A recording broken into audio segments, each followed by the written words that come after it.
vamos a hacer slime y vamos a ocupar toda la cola fría.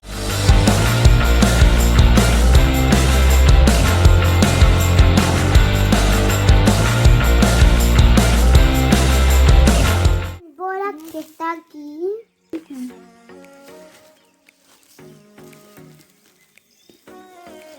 A revolver. A revolver.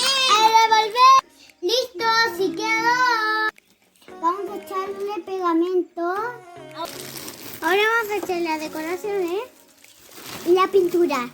Esto lo echaremos para revolver. Me equivoqué. Antes de revolver.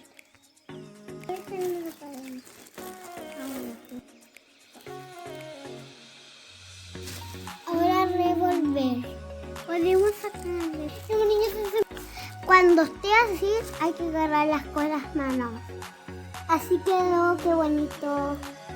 Ahora el siguiente slime. Recuerden de dejar el slime en un postecito o una bolsa porque se va a secar. Yo la voy a dejar en una bolsa. Ahora voy a hacer en bolas. Puedo hacer la misma cantidad que antes.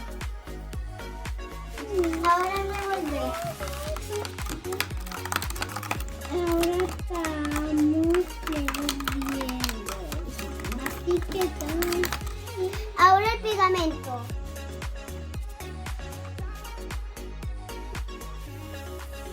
Ahora la pintura y la decoración.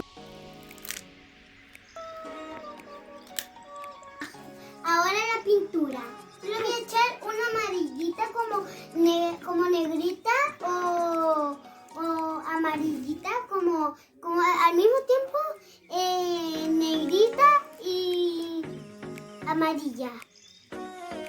Ahora a revolver. Ahora vamos a tocarlos con las manos. Así quedó. Ahora no te ahora. ¿No? Ahora aguantar la bolsa.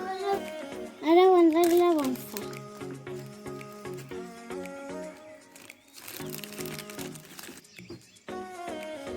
Ahora el último slime. Pero, Anita.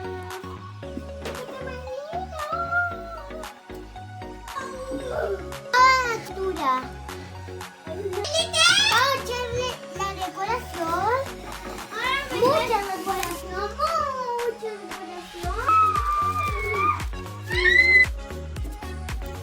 A guardar en la bolsita. Y así quedó el slime. ¡Es lindo! Estos son los 3 slimes que hicimos.